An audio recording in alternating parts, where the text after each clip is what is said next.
আজ আবারও চলে এসেছি দেবযানীদের পার্লারে হেয়ার স্পা করার জন্য।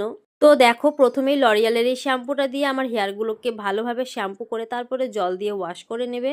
কিছুদিন আগেই দেবযানীদের পার্লার থেকে আমি হেয়ার কাটিং করে গিয়েছিলাম, ফের আজকে আবারও চলে এসেছি ভালোবাসার টানে। জানি না কেন মনে হয় তার হাতে জাদু আছে, তার হাতের প্রত্যেকটা কাজ আমার অনেক ভালো লাগে। সব থেকে বড় কথাও অনেক বড় আর ভালো মনের মানুষ। তো দেখো, এইদিকে আমার শ্যাম্পু করা একদম কমপ্লিট। এরপরে টাওয়াল দিয়ে হেয়ারের জলগুলোকে ভালোভাবে মুছে নিচ্ছিল।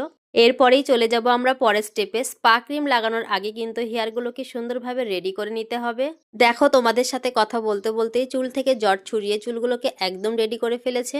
আগেরবার যখন দেবযানীদের পার্লারের হেয়ার কাটিং এর ভিডিও পোস্ট করেছিলাম, তোমরা আমাকে অনেকেই কমেন্ট করেছিলে, দিদি ভাই এই পার্লারটি কোথায়। তো চলো আজকে তোমাদেরকে এই ভিডিওর মাধ্যমে আসল এক্সাক্ট লোকেশনটা বলেই দিই। তার আগে দেখো, হেয়ারটা রেডি করে দিদিভাই কিন্তু এদিকে স্পা ক্রিমটাও রেডি করে ফেলেছে। তো চলো এইদিকে দিদিভাই কাজ করতে থাকুক আর আমরা ওইদিকে দিদিভাইয়ের পার্লারের ঠিকানাটা জেনে নিই। ঠিকানাটা হলো জলঙ্গি চুয়াপাড়া বাস স্ট্যান্ড। চুয়াপাড়ার মোড় থেকে সামান্য একটু নেমে গিয়ে 2-3টে দোকানের পাশেই কিন্তু তার বাড়ি।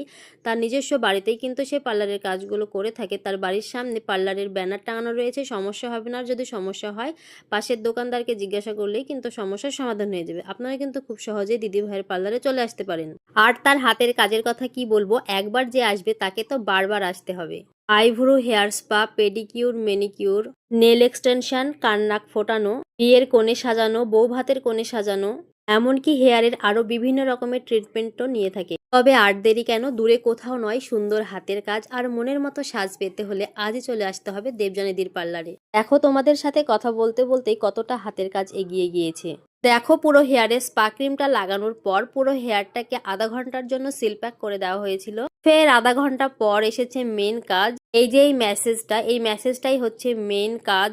আর যখন তার মিষ্টি নরম হাতে আমাকে ম্যাসেজ করছিল তখন আমার এত বেশি ভালো লাগছিল, পুরো ঘুমিয়ে গিয়েছিলাম আমি। এই নরম নরম হাতে ম্যাসেজ নিতে কিন্তু আমার বেশ ভালোই লাগছিল, উঠতে একদমই ইচ্ছা করছিল না, মনে হচ্ছিল আর একটু থেকে যাই।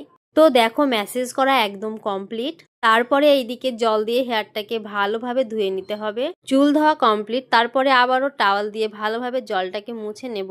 আমার হেয়ার স্পা করা কিন্তু একদম কমপ্লিট হয়ে গিয়েছে। আর এই হেয়ার স্পা করতে কিন্তু পুরো 2 ঘন্টারও বেশি সময় লেগে গিয়েছিল। এখন যে হেয়ারটা আপনারা দেখছেন এইটা হচ্ছে হেয়ার স্পা করার আগের হেয়ার। আর হেয়ার স্পা করার পরে ফাইনাল রেজাল্ট হচ্ছে এইটা। এই হচ্ছে আমার হেয়ার স্পা করার পরের রেজাল্ট। দেখো কত সুন্দর শাইন করছে। হেয়ার স্পা করার আগের হেয়ার আর পরের হেয়ারের মধ্যে তফাৎটা নিশ্চয়ই তোমরা আশা করি বুঝতে পারছো।